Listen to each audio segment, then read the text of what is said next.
Boa noite. O meu nome é Rebeca. Há cerca de 10 anos atrás, eu e o meu marido decidimos passar um final de semana acampados em uma praia no estado do Rio de Janeiro. Foi uma ideia um pouco impulsiva, mas ambos estávamos precisando de uma pausa na rotina agitada da cidade grande. Quando chegamos em uma sexta-feira na praia no final da tarde, rapidamente montamos a nossa barraca em um local estratégico, com vista para o mar. Era um local tranquilo e pouco frequentado, o que nos deu a sensação de estarmos isolados do mundo. Já no início da noite, acendemos uma fogueira e preparamos um jantar simples, mas era bem delicioso, à base de peixe fresco e legumes. Depois do jantar, ainda com a fogueira acesa, decidimos dar um mergulho noturno no mar. Foi uma experiência incrível. A água estava morna e as estrelas no céu pareciam mais brilhantes do que nunca. Após o banho de mar noturno, voltamos para nossa barraca e nos acomodamos para descansar. O som das ondas do mar e o cheiro da natureza nos embalaram para uma noite de sono tranquila e revigorante. Eu acordei no meio da noite com várias luzes piscando freneticamente do lado de fora da minha barraca. A princípio, eu fiquei muito assustada, pois eu não sabia o que estava acontecendo de fato. Então eu olhei para o lado e vi que o meu marido estava dormindo em um sono profundo.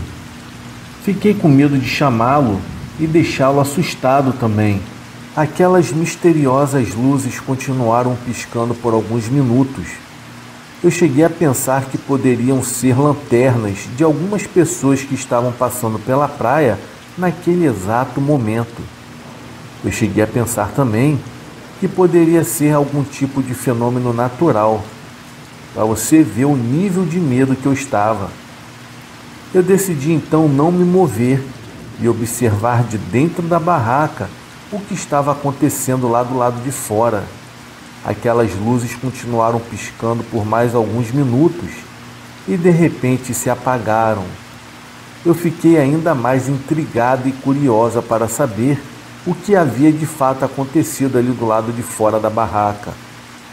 Passei o resto da noite em alerta, mas nada mais aconteceu, e no dia seguinte eu contei para o meu marido sobre o que havia acontecido, mas ele não acreditou muito e disse que provavelmente eram lanternas de outras pessoas acampadas pela praia próximo da gente. Porém, as únicas pessoas que estavam na praia de fato era ele e eu. Bom, no sábado pela manhã, acordamos bem dispostos e animados para aproveitarmos mais um dia na praia. Namoramos bastante na barraca e depois tomamos um banho de mar revigorante para começarmos o dia.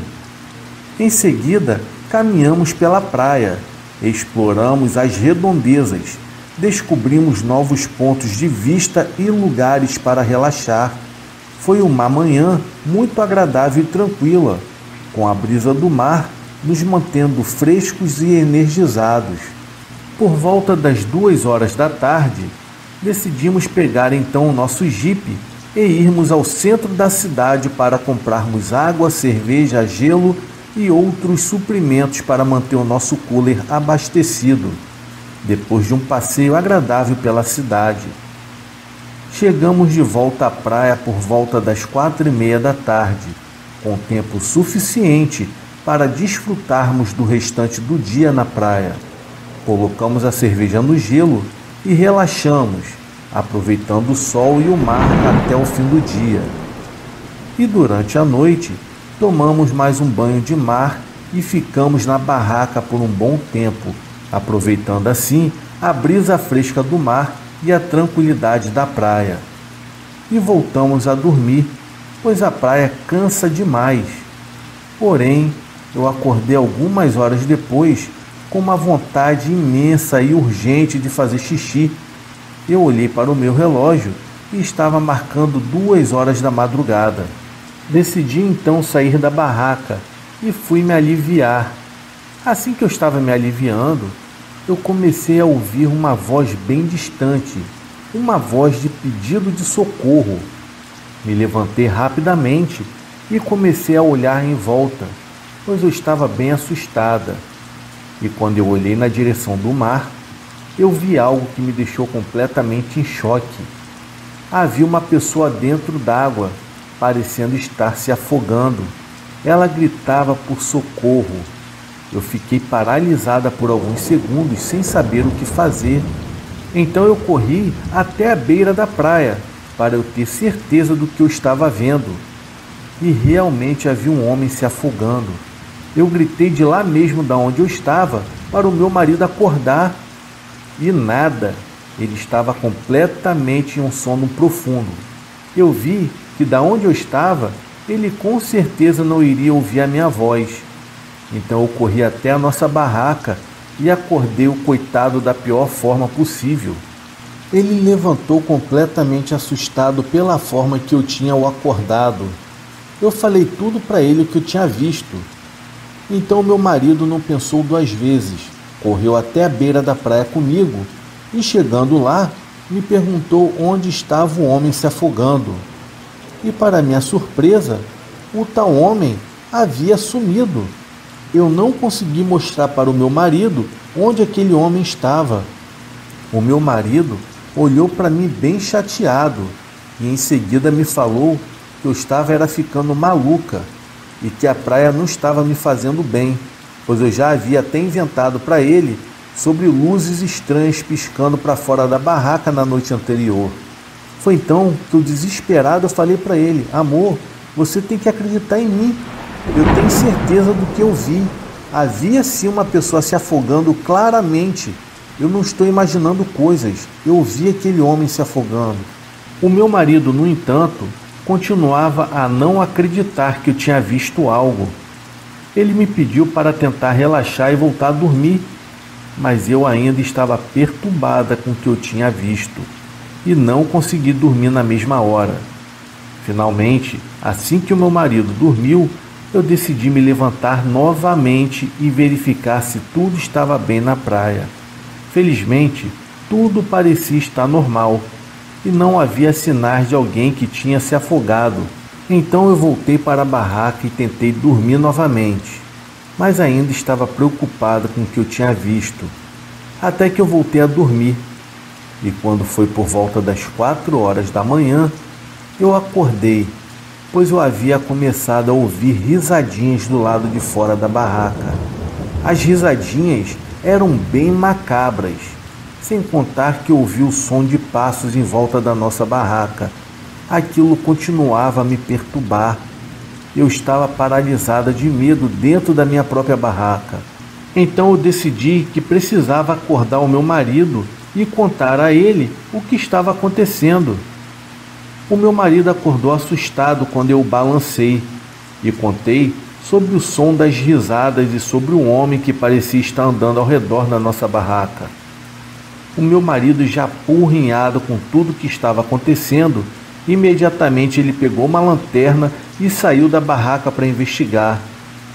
É claro, né? Eu fiquei dentro da barraca tremendo de medo, enquanto esperava por notícias. Depois de alguns minutos, o meu marido voltou e me disse que não havia nada ao redor da nossa barraca e que provavelmente era apenas a minha imaginação fértil. Ele tentou depois me tranquilizar e me disse que não tinha nada para me temer, mas eu não conseguia me acalmar e o som daquelas risadas macabras ainda estava ecoando na minha mente. Foi uma noite muito difícil, no qual eu mal consegui dormir, e no dia seguinte decidimos então encerrar o nosso acampamento antecipadamente e assim voltar para casa. Depois de uns 2 meses, estávamos na casa de uma família de amigos nossos. Eles eram todos ubandistas, e apesar do meu esposo e eu não termos religião alguma, nós já éramos acostumados com aquela família. Cansávamos de ver muitas das vezes alguns deles virando, no caso pegando espírito. Até que certa vez, meu esposo e eu chegamos na casa dessa família, pois iríamos participar de um churrasco. Então vimos o patriarca da casa comendo um prato de arroz frio. Ele nos olhou e falou comigo: "Oi, menina linda, por que você ficou com medo de mim?" Na hora que ele me fez essa pergunta, eu confesso que eu não havia entendido de imediato. Então ele continuou falando: "Olha, eu estava na praia em que você e seu esposo estavam. Eu tentei chamar a atenção de vocês, porém vocês não me atenderam. Então eu tive que brincar com você um pouco. Você me viu lá no mar à noite, não me viu?" E começou a rir. Em seguida, ele falou mais: "Olha, eu não estava para te fazer mal algum, nem a você e nem ao seu marido." Quando ele terminou de falar aquilo, eu fiquei desesperada. O meu marido ficou boquiaberto, porque ele agora estava acreditando no que eu havia falado, pois aquele espírito que estava usando o patriarca da família e ria com uma voz totalmente estranha, na qual eu nunca havia visto antes algum deles virado daquele jeito, eu estava completamente assustada. Na hora eu fiquei com muito medo ao ponto de querer ir embora na hora. E depois que o meu esposo e eu saímos daquela casa completamente assustados, eu confesso a vocês que ficou um mal-estar entre a gente e aquela família. Eu quero deixar bem claro aqui que aquela família são de ótimas pessoas e que eu não tenho nada contra eles. O que aconteceu é que o meu marido e eu achávamos que nós éramos acostumados com eles na parte espiritual, pois teve vezes que nós já vimos pessoas ali de dentro viradas com espírito, né? No caso, possuídas, para quem não entende. Mas só que depois que aquele espírito nos informou que ele estava todo o tempo com a gente no acampamento, aquilo nos deixou muito assustados. Depois desse dia, acabamos que fomos nos afastando aos poucos. E depois de 10 anos, mal nos falamos. Nada contra a religião de ninguém. As pessoas acreditam no que querem. E eu respeito todas as religiões. Eu apenas fiquei assustada em saber que tudo aquilo que eu passei na barraca com meu marido era coisa espiritual. Bom, pessoal, esse é o meu relato. E eu espero do fundo do meu coração que vocês tenham gostado.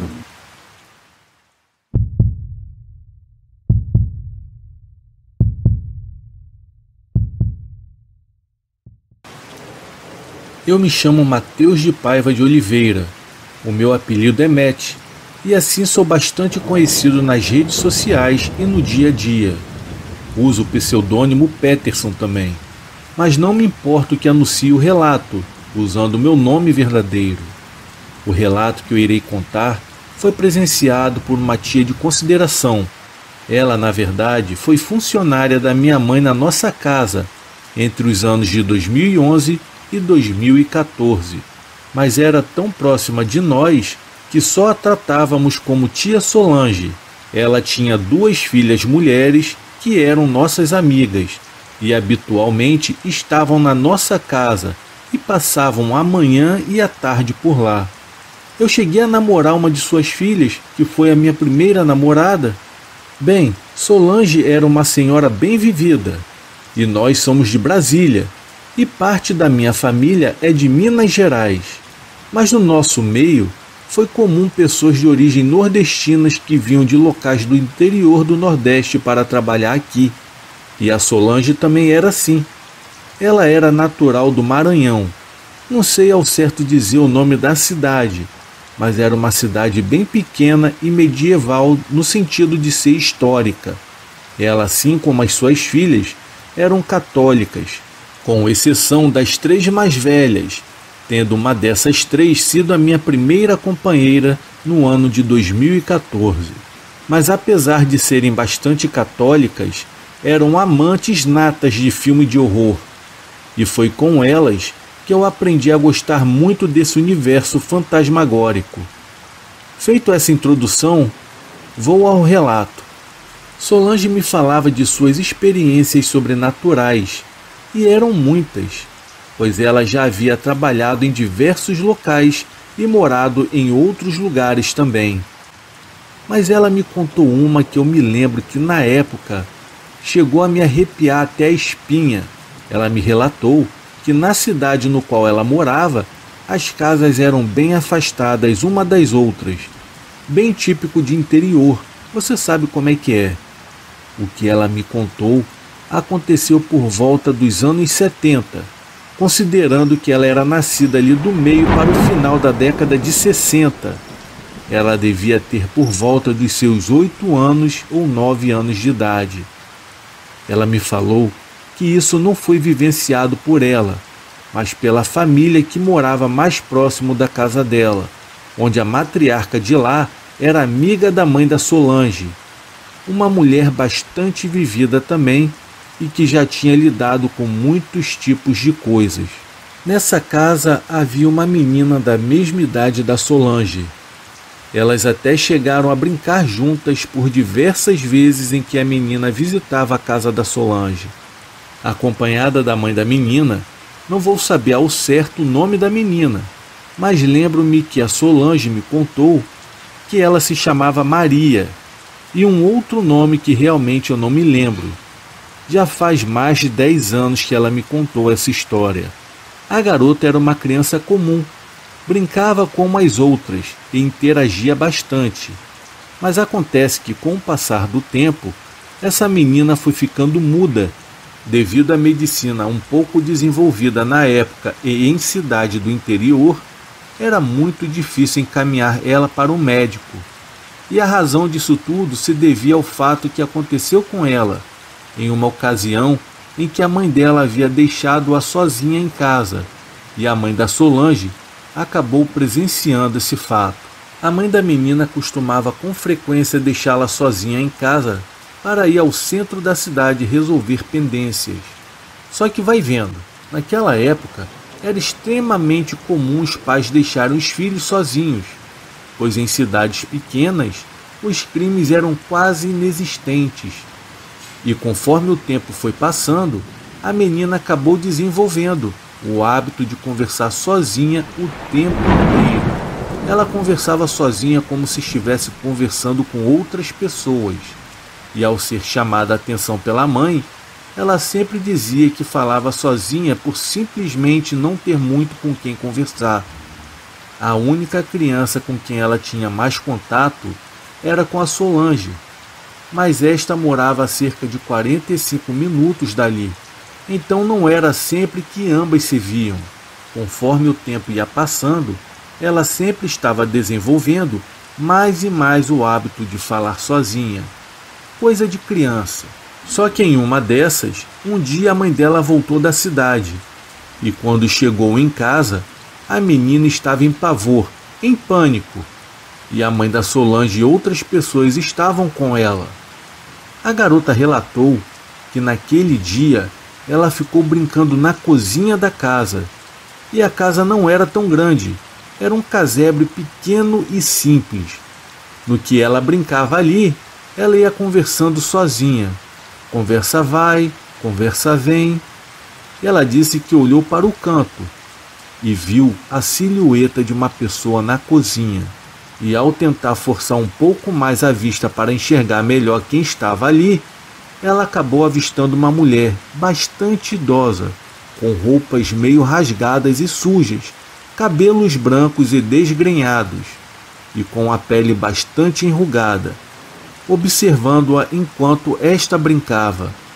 A garota então naturalmente se assustou com a mulher, pois era alguém que ela nunca havia visto antes, mas então resolveu perguntar, pois estava movida de curiosidade.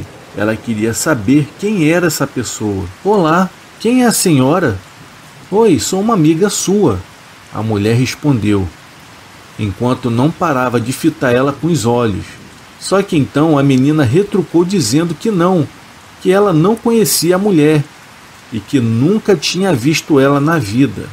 E novamente tornou perguntar quem era a mulher e se ela conhecia a mãe dela e o que estava fazendo ali dentro da casa. Foi então que a mulher respondeu: "Você quer mesmo descobrir?" E nem mesmo terminou de dizer. A menina disse que a idosa mudou completamente de semblante, de face e de aspecto. Ela não conseguiu nem mesmo descrever com palavras o que ela viu ali dentro daquele lugar. Só pôde dizer que a velha mudou de fisionomia, de aparência física, e se transformou em algo completamente macabro, ali na frente dela, enquanto berrava com uma voz muito rouca: "Eu sou a sua amiga.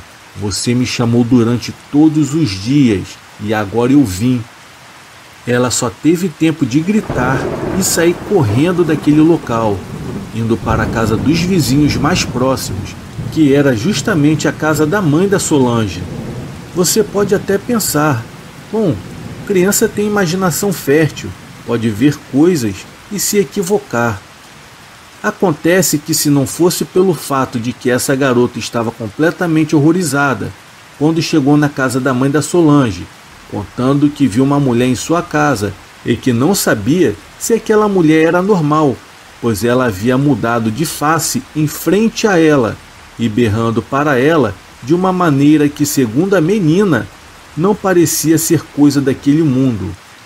O outro fato é que, depois desse dia, outras coisas estranhas começaram a acontecer. Essa garota passou constantemente a ser visitada por esse espectro diversas outras vezes, e que a deixava em pânico total. E foi devido a tantas vezes que ela viu essa presença que ela começou a desenvolver mudez, ao ponto de não conseguir mais emitir sons de suas cordas vocais. Tudo só parou, segundo a mãe da Solange, quando essa menina passou a ser benzida por benzedeiras locais. Mas mesmo após tudo isso, a menina continuou sem falar, até o tempo em que a Solange foi embora de sua cidade natal, quando já deveria ter os seus 14 para 15 anos de idade. Eu não sei afirmar até que ponto essa história pode ser real, mas levando em conta que a própria família da Solange vivenciou tudo isso, sem contar que os mais antigos sempre falam que crianças não costumam mentir quando dizem que viram coisas, e é bem macabro o que aconteceu com essa família, conhecida da família da Solange. Desde então, a mãe da Solange sempre falava para ela e para os demais filhos que conversar o tempo inteiro sozinho não é algo muito positivo, principalmente se você é uma pessoa com mediunidade aflorada e que pode facilmente enxergar aquilo que habita no outro plano, no plano espiritual. Eu agradeço a todos pela atenção e desejo uma boa noite.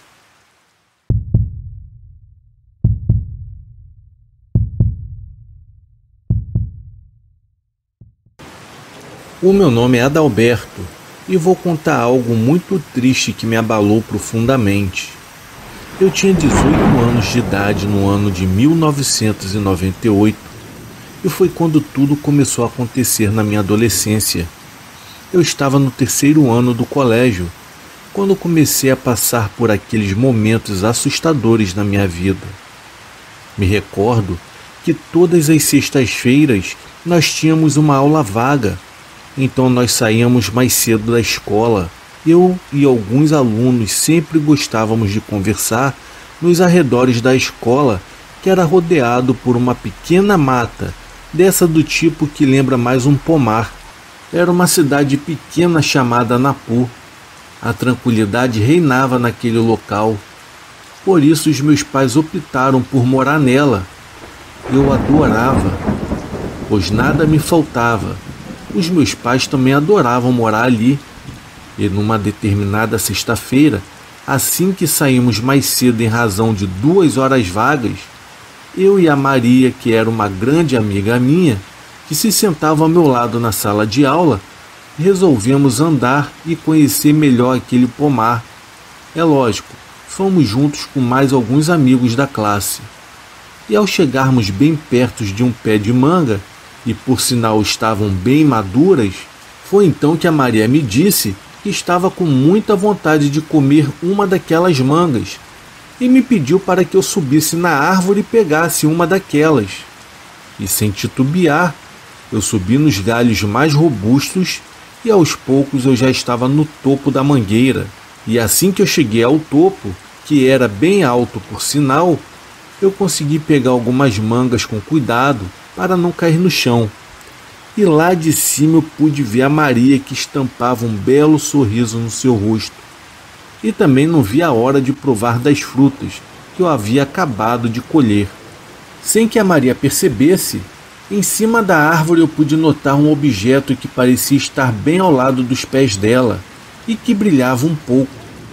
Então eu a perguntei: "O que é isso ao lado dos seus pés, Maria?" Ela, sem entender, retrucou: "Como assim?" Rapidamente deixei as mangas cair e desci mais rápido do que tinha subido. Pulei justamente no canto em que a Maria estava. Foi quando eu percebi que os meus pés haviam tocado algo meio que duro. Vasculhei bem a terra e acabei achando um objeto que tinha a forma de um anel e parecia ser de prata. Depois de esfregá-lo em minha camisa para limpar o anel, percebi que ele brilhava ainda mais. Maria ficou até impressionada com o brilho e a beleza daquela joia, que pedia insistentemente para que eu a desse. E assim que eu terminei de polir o anel, ela agora brilhava muito mais, e Maria ficou encantada com a beleza do brilho. Deu para perceber em seus olhos. Mas um detalhe me chamou a atenção. Havia algo gravado no anel, um nome que não dava para decifrar, pois estava muito desgastado, talvez pelo uso do seu antigo dono ou dona. Em posse do anel, eu perguntei então a Maria se ela ainda o queria. Ela, bem taxativa, disse: "É claro que eu quero." E não precisou de muito esforço para encaixar no dedo anelar da Maria. Ela, agora com o anel em sua mão, parecia não se conter de tanta alegria. E naquele dia, eu não sei por qual motivo, ela acabou se declarando para mim e disse que me amava já há algum tempo. Eu fiquei super surpreso, pois a Maria era uma mulher muito bonita, porém era muito tímida, fato que, de certa forma, acabava afastando dela a maioria dos jovens que tentavam alguma certa aproximação. Então voltamos para casa. Eu fui para a minha e a Maria para a dela, agora com nossos corações cheios de alegria, pois havíamos nos declarado namorados. Mas meu final de semana foi bastante intenso, por saber que agora eu e a Maria namorávamos, mas também apreensivo para que chegasse logo a segunda-feira, para que eu pudesse vê-la novamente. O estranho naquilo tudo foi que naquele dia em diante, a Maria não apareceu mais na escola e não tínhamos mais notícias dela. Passaram-se os dias e todo mundo estava preocupado com o paradeiro da Maria na escola. Foi quando sua mãe apareceu para dar a trágica notícia. Parecia um desses contos macabros, quando ela começou a narrar os acontecimentos que se sucederam naquela fatídica sexta-feira, justamente quando a Maria havia colocado o anel que achamos naquele pomar ao seu lado. Dizia sua mãe que a Maria havia passado mal naquela noite e que a mesma murmurava coisas sem sentidos, palavras que ela desconhecia e que nunca sequer havia ouvido falar. Parecia que era um idioma diferente, sem contar que estava com uma febre fortíssima e que havia tomado conta do seu corpo. Em sua cama, uma grande poça de urina havia se formado. Ela havia se mijado. O meu marido e eu tentávamos acalmá-la, pois ela se debatia violentamente em sua cama, que acabou a deixando exausta. Então, sem saber o que fazer, ligamos para o hospital, que nos enviaram uma ambulância. Ao chegar em nossa casa e vendo todo aquele cenário, eles nos perguntaram se ela tinha algum problema de epilepsia. Eu disse que não. Foi então que ele removeu o anel que ela havia ganhado de um amigo. E esse amigo era eu, claro. Segundo ela, assim que foi retirado o anel, tudo pareceu voltar ao normal, mas nem tanto, pois a filha dela, no caso a Maria, começou a vomitar algo preto. Em seguida ela desmaiou. E foi com muito ódio que a mãe da Maria me devolveu o anel, pois naquela mesma sexta-feira a Maria havia dito a ela que eu havia dado o anel como símbolo do nosso namoro. eu fiquei completamente chocado com tudo aquilo e pedi desculpas, com lágrimas nos meus olhos, pois mesmo não tendo sequer o prazer de dar sequência no nosso namoro. Depois de todo o ocorrido, a mãe da Maria falou na minha cara que o anel era enfeitiçado e que eu tinha armado tudo aquilo para prender a filha dela a mim, pois eu gostava muito da Maria. E com pouco tempo depois, acabamos nos mudando da cidade no qual morávamos, pois o meu pai havia arrumado um bom emprego no sul do país. Então saímos de Belém do Pará. E para falar a verdade, eu acabei dando graças a Deus, pois a vida ali já não estava legal para mim, pois eu já estava com fama de feiticeiro na escola, e isso me machucava demais.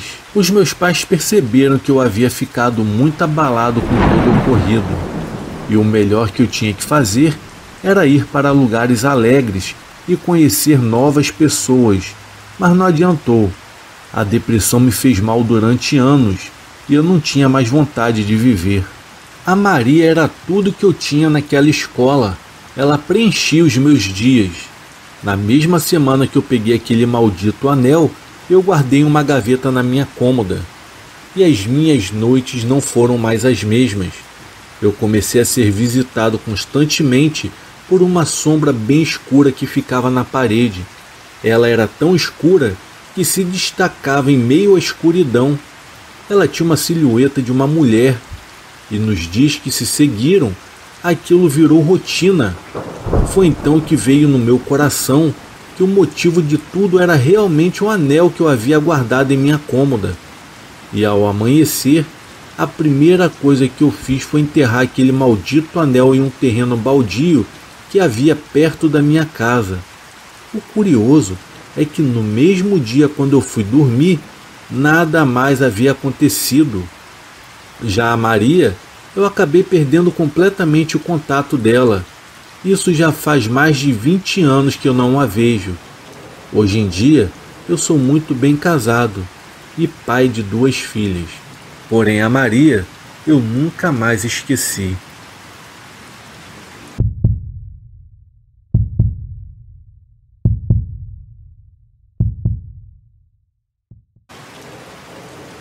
Olá, eu me chamo Carlos, tenho 37 anos de idade e a experiência que eu vou contar para vocês aconteceu comigo no ano de 2015. Eu moro numa cidade do interior do Rio de Janeiro, porém eu não prefiro dizer o nome. A cidade é pequena, no qual todos se conhecem. Moro em uma área bem rural e foi lá que eu nasci. A cidade é cortada pela famosa rodovia Presidente Dutra, que liga os estados do Rio de Janeiro e São Paulo. Como eu já disse, eu moro na área rural, em um sítio bem grande, bem arborizado, com árvores frutíferas e ornamentais. E nesta propriedade existem mais 3 casas, que são dos meus primos, que ficam na entrada da propriedade. A minha casa já fica mais afastada para o interior do sítio. Eu fui criado nesse lugar com meu irmão e mais os meus primos. Foi uma infância muito feliz. A minha mãe, que já é falecida, era espírita, mas também gostava de assistir às missas. Ela criou eu e meu irmão em um lar onde nós tínhamos muita fé em Deus, mas também muito respeito com as coisas espirituais, pois a minha mãe sempre contava de suas experiências com o sobrenatural. Eu e o meu irmão e os meus primos crescemos ouvindo as histórias dos nossos pais e tios, que contavam de seus encontros com o inexplicável em sua juventude. O meu pai, que hoje já se encontra com 80 anos de idade, já vivenciou experiências com o sobrenatural e sempre conta uma história de que o meu avô, o seu pai, teve encontros por dias com um suposto lobisomem. Isso há 70 anos atrás. Como moramos na chamada roça, todos aqui já eram acostumados com as histórias sobre lobisomem, mula sem cabeça, saci e almas penadas. E essas histórias nos deixavam apavorados quando éramos crianças. Mas conforme fomos crescendo, Então fomos nos acostumando e as histórias já não nos causavam mais aquele espanto da infância. Pois bem, o sítio onde eu moro fica a uns 300 metros da rodovia Presidente Dutra, e entre a rodovia e a propriedade existe uma estrada longa de terra que vai beirando a rodovia até a entrada do nosso bairro, onde começa a parte mais urbana. Nesta estrada existem apenas 3 propriedades: o sítio onde eu moro, o sítio de uma senhora amiga da minha família há anos, que faz limite com a nossa propriedade, e depois do sítio dessa senhora tem o último, que é de um senhor que morava sozinho e que também prefiro ocultar o seu nome. Na verdade, ele já até faleceu já faz alguns anos, e como a família dele mora toda no centro do Rio de Janeiro, não quiseram assumir os cuidados com a propriedade e deixaram a mesma entregue nas mãos de um conhecido nosso, que acaba limpando aquele local. Ele cuida das cercas, mas não mora lá não. Ele vai lá, faz o seu serviço e vai embora. Esse sítio é cheio de mangueiras, muito mesmo, que se espalham por toda a imensa propriedade, só deixando livre um espaço no meio, onde está a velha casa do falecido que vive fechada, e já está bem deteriorada por sinal. Este sítio é muito sinistro, e durante o dia dá até calafrios passar por ele, pois devido às árvores serem muito juntas, a residência acaba dando um aspecto sombrio. Essa própria estrada é muito esquisita e perigosa durante a noite. Além de não ter nenhuma iluminação, as únicas lâmpadas que possuem estão no início, bem em frente à porteira da minha casa, que é a primeira propriedade, e as outras luzes no final dela. E só depois que se passa pelo sítio sombrio, que já começa a parte urbana do bairro. Eu mesmo posso contar nos meus dedos as vezes que eu passei por essa estrada durante a noite, pois é muito feio. O matagal das propriedades é muito alto.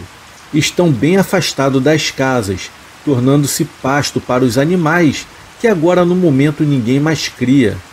Costumamos passar por ela só durante o dia, pois além das questões sobrenaturais, tem também os assaltos, que já aconteceram muito pelo fato de ser escuro demais. No entanto, é o caminho mais curto para chegar ao bairro, e os mais corajosos enfrentam. Já na parte urbanizada do bairro, eu tenho uma pequena loja alugada, onde guardo os móveis para decorações de festas, pois também trabalho nesta área. Eu tenho esse espaço já há muitos anos.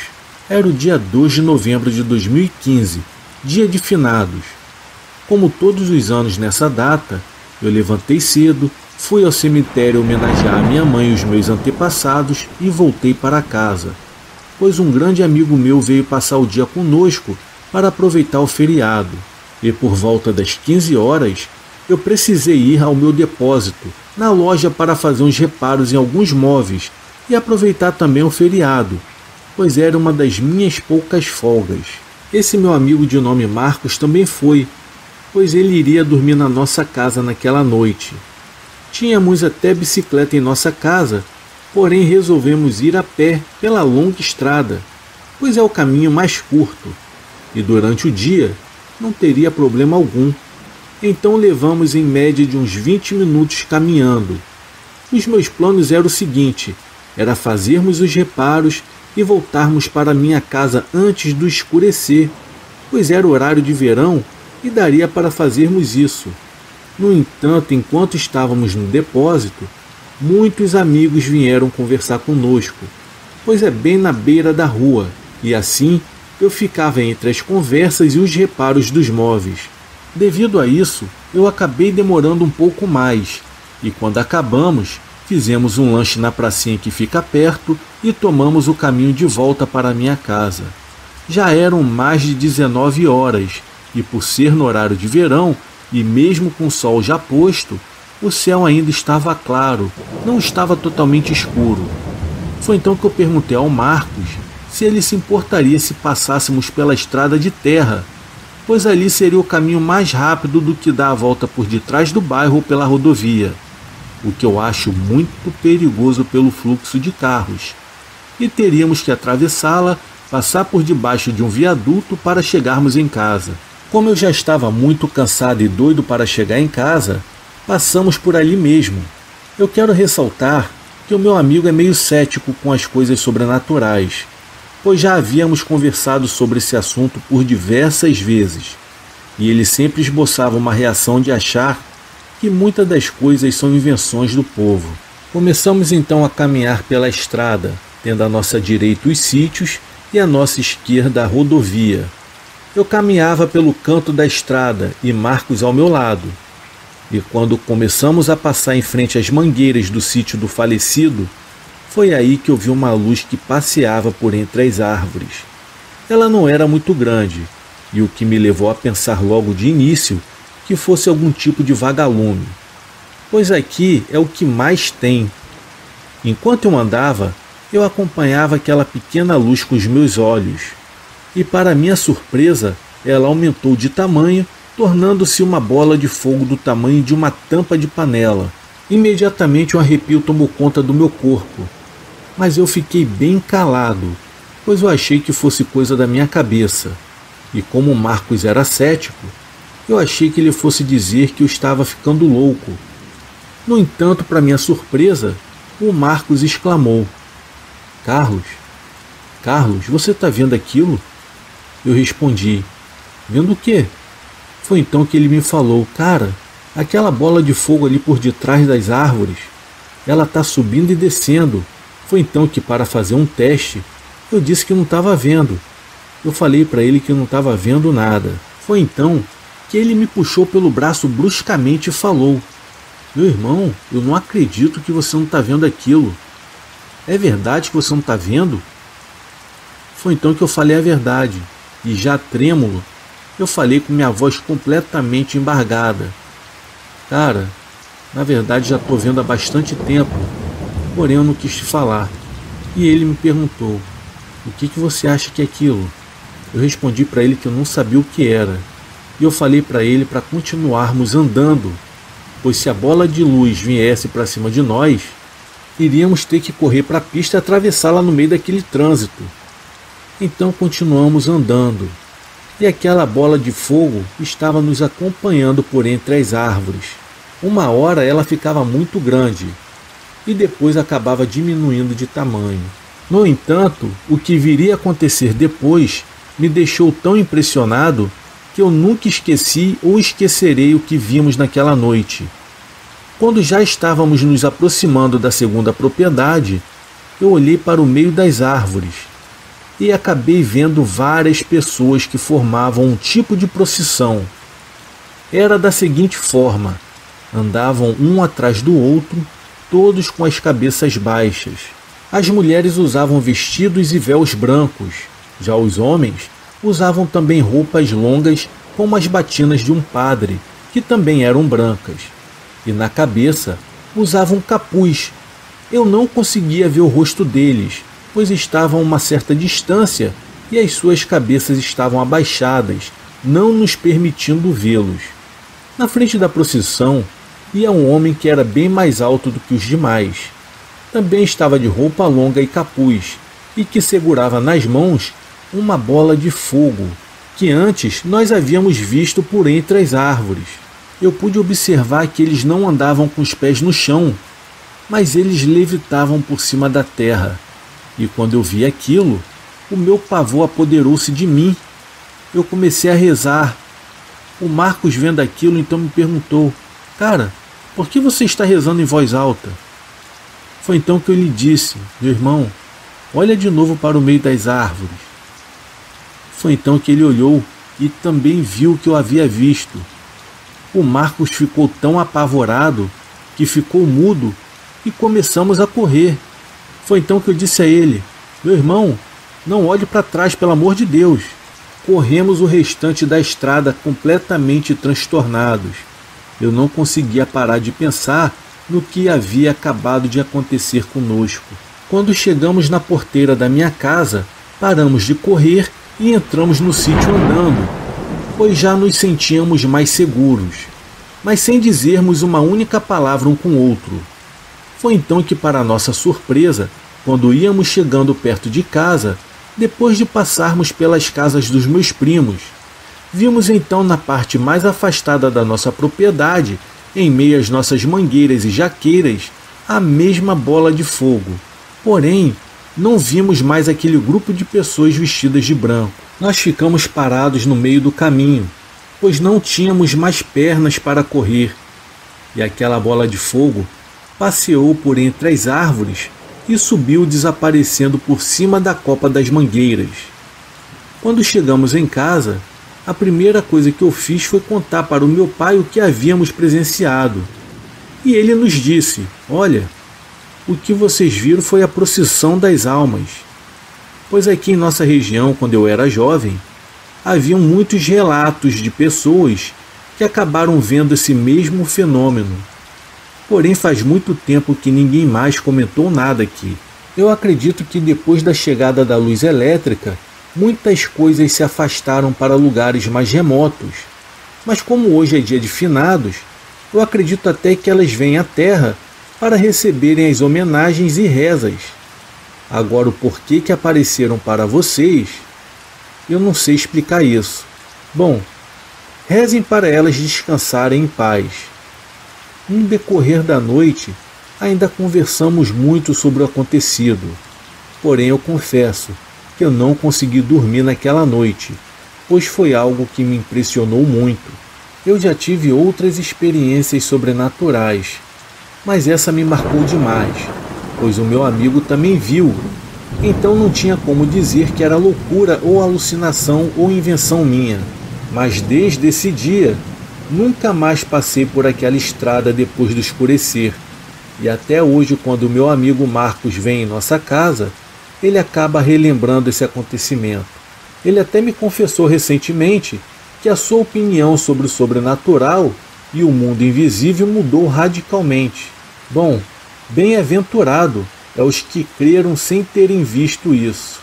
Eu desejo a vocês uma boa noite.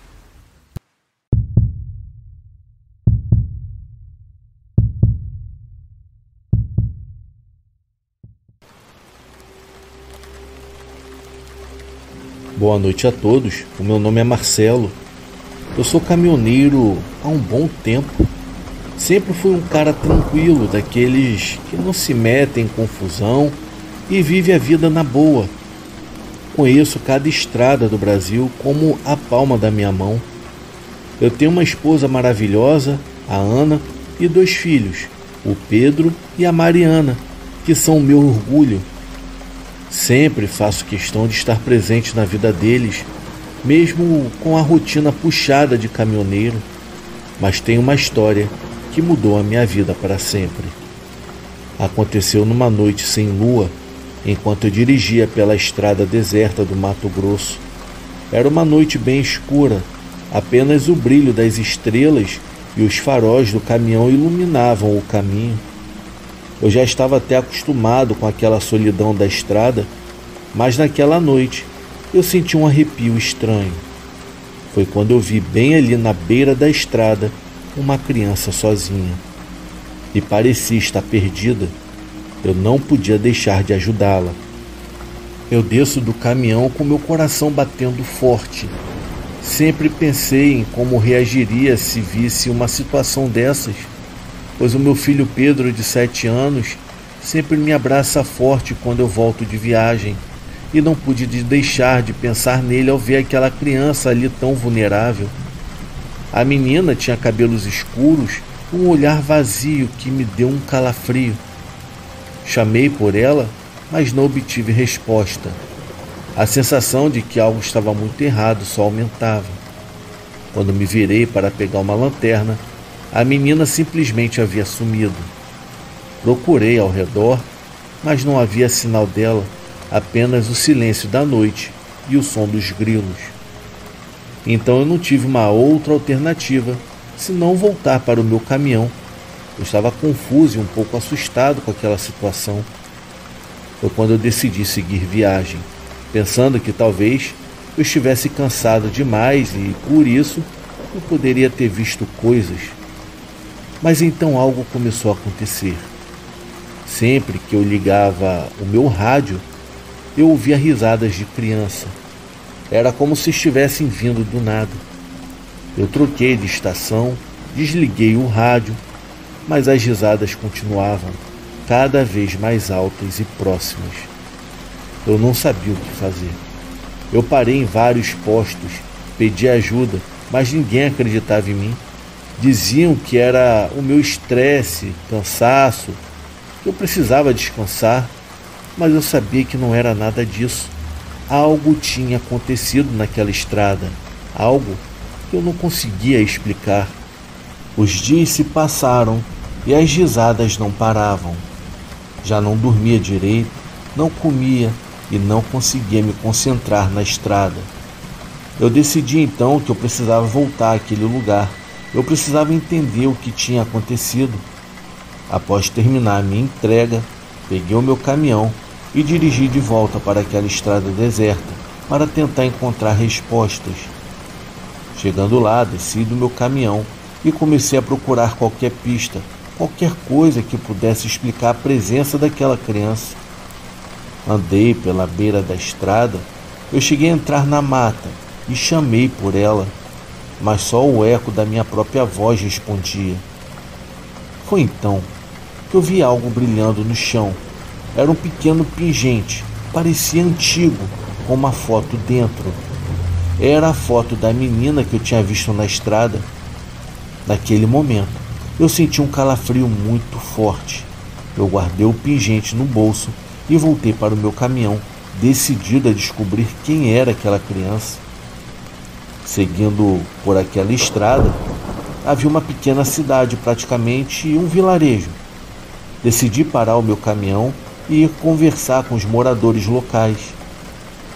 Ao mostrar o pingente com a foto, ninguém reconhecia aquela menina, até que uma velha senhora a reconheceu. Quando eu mostrei a foto para ela, a mesma ficou surpresa e ao mesmo tempo parecia assustada. Disse que aquela menina se chamava Alicia e que fazia anos que não a via. Então, ela contou uma história antiga de uma família que tinha desaparecido naquela região há muitos anos e que a filha mais nova, a Alicia, nunca havia sido encontrada, enquanto o resto da família teve um destino cruel. Seria possível que aquela criança fosse ela? Fiquei mais assustado com aquela história, uma história triste e de tragédia. Resolvi que era hora de sair dali o mais rápido possível. Achei que tudo aquilo iria passar. Entrei no meu caminhão e comecei a dirigir, mas as risadas continuavam. E agora, eu sentia que não estava sozinho. Algo ou alguém me observava seguindo cada passo meu. Após algum tempo, em uma parada em Mato Grosso, enquanto eu tomava o meu café e esticava um pouco as pernas, depois de dirigir muito, eu ouvi outros caminhoneiros comentando sobre terem passado pelo mesmo local que eu e que viram uma garota na estrada e ela desapareceu, e começaram a ouvir risadas do nada. Naquele momento, eu percebi que eu não era o único, mas eu fiquei na minha. Eu não queria reviver aquela história, afinal, esses relatos muitos acham que são apenas lendas urbanas, histórias para assustar viajantes na estrada, mas para mim era real, tão real quanto as risadas que ainda ouço no rádio do meu caminhão, lembrando-me constantemente daquela noite na estrada deserta. Até hoje, anos depois, eu continuo dirigindo pelas estradas do Brasil.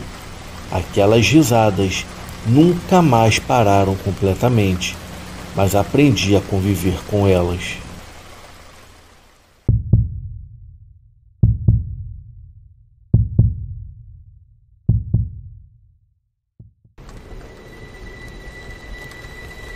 Eu irei compartilhar um relato que aconteceu comigo com vocês. Isso foi anos atrás. Eu sou caminhoneiro e sempre gostei dessa vida na estrada, conhecendo lugares novos e encontrando gente diferente. Eu passo mais tempo no meu caminhão do que em casa, e isso me ensinou a ser esperto e cuidadoso. Era uma dessas noites em que você só quer achar um lugar tranquilo para descansar um pouco. Eu estava dirigindo há horas Eu estava exausto depois de uma entrega no interior de São Paulo. O cansaço estava batendo forte e os meus olhos, mal eu conseguia ficar com eles abertos. Foi então que eu vi um lugar que parecia perfeito para parar e dormir um pouco. Era um santuário abandonado com uma capela velha e um pátio bem grande. Não tinha ninguém por perto e parecia ser o lugar ideal para uma pausa. Encostei o meu caminhão, desliguei o motor e me preparei para dormir. O silêncio era quase absoluto, só quebrado pelo som dos grilos e o vento nas árvores. Achei que seria uma noite tranquila, sem problemas. Eu fiquei no caminhão olhando para aquele lugar meio sombrio, pensando em quantas histórias um lugar assim deve ter. Mas no fim das contas, o cansaço acabou me vencendo e a minha curiosidade foi por água abaixo. Eu fechei os olhos, esperando ter uma boa noite de sono. No meio da noite, eu fui acordado por uns sons estranhos. Era como se alguém estivesse rezando, mas não era uma reza comum. Parecia que havia um grupo de pessoas, todas murmurando ao mesmo tempo. O som era baixo, porém constante, e ecoava pelo santuário abandonado. Eu fiquei deitado por alguns minutos, tentando entender o que estava acontecendo. Quem, em sã consciência, viria até um lugar desses no meio da noite para rezar? A minha primeira reação foi pensar que talvez fossem alguns moradores locais, mas o lugar parecia completamente deserto quando eu cheguei. Eu me levantei bem devagar, tentando fazer o mínimo de barulho possível, e olhei pela janela do caminhão. Lá fora, a lua iluminava o pátio do santuário de uma maneira sinistra. Foi então que eu vi algumas figuras encapuzadas. Elas estavam andando lentamente pelo pátio. Elas se moviam em fila, como se estivessem em algum tipo de procissão. Eu não vou mentir, o meu coração disparou e eu senti um arrepio percorrer a minha espinha. Eu fiquei paralisado, sem saber se era seguro sair para ver mais de perto. A curiosidade foi maior do que o meu medo. Eu peguei uma lanterna e saí do caminhão tentando fazer o mínimo de barulho possível. Cada passo era um desafio, pois o chão de pedrinhas soltas parecia amplificar qualquer som. As figuras encapuzadas continuavam a andar pelo pátio, murmurando orações que eu não conseguia entender direito. Pareciam falar em uma língua antiga, algo que eu nunca tinha ouvido antes. Aproximei-me lentamente, com a lanterna tremendo na minha mão. A luz da lanterna iluminava o caminho à minha frente, mas quando eu apontei para as figuras, a luz parecia passar direto por elas, sem iluminá-las. Era como se fossem feitas de sombra, uma escuridão sólida que a luz não conseguia penetrar. Cada figura estava envolta em um manto escuro com capuzes cobrindo seus rostos. Não dava para ver nenhuma expressão, nenhum detalhe de quem ou o que elas eram. Eu tentei chamar por elas, mas a minha voz saiu fraca e abafada, como se o próprio ar ao redor estivesse pesado. Cheguei mais perto, sentindo o calafrio aumentar a cada passo meu. A procissão continuava, e as figuras não pareciam notar a minha presença. Era como se estivessem em um transe, presos em um ciclo eterno de murmúrios e passos lentos. De repente, uma das figuras parou e virou-se na minha direção. Nesse momento, eu senti o meu coração parar por um segundo. A figura não tinha rosto, apenas um vazio escuro onde deveria estar a face.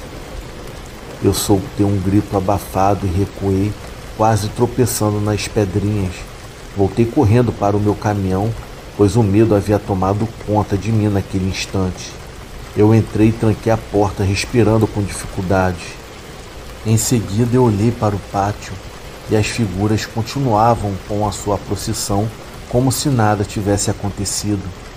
Eu fiquei acordado até o amanhecer, sem conseguir tirar os olhos daquelas figuras sombrias. Quando o sol começou a surgir no horizonte, as figuras desapareceram como fumaça ao vento e o som das orações cessou abruptamente. O lugar parecia exatamente quando eu tinha chegado, completamente abandonado e silencioso, sem sinal de ninguém. A única prova do que eu tinha visto eram minhas lembranças aterrorizantes e o medo que ainda apertava o meu peito. Saí do caminhão para ver se eu encontrava algum sinal delas, mas não havia nada, nenhuma pegada, nenhum rastro, nada. O lugar parecia exatamente como quando eu tinha chegado, completamente abandonado e silencioso. Eu fiquei me perguntando se aquilo tinha sido um sonho ou então alguma alucinação causada pelo meu cansaço. Sem querer arriscar mais nada, eu liguei o meu caminhão e saí dali o mais rápido que pude. Durante todo o caminho até o destino, aquelas figuras e aquela oração não saía da minha mente. Chegando na cidade, contei a história para alguns colegas caminhoneiros. Alguns riram, já outros ficaram sérios e me disseram que já tinham ouvido histórias estranhas sobre aquele santuário. Não era a primeira vez que alguém via coisas esquisitas por lá. Depois dessa experiência, nunca mais passei por aquele lugar. Sempre que tenho que fazer alguma entrega naquela região, eu dou um jeito de desviar o caminho. Eu não sei exatamente o que aconteceu naquela noite, mas sei que eu não quero repetir. E assim, sigo a minha vida de caminhoneiro, carregando essa história comigo. Uma história que mesmo depois de tanto tempo, ainda me dá arrepios, só de poder lembrar. Boa noite.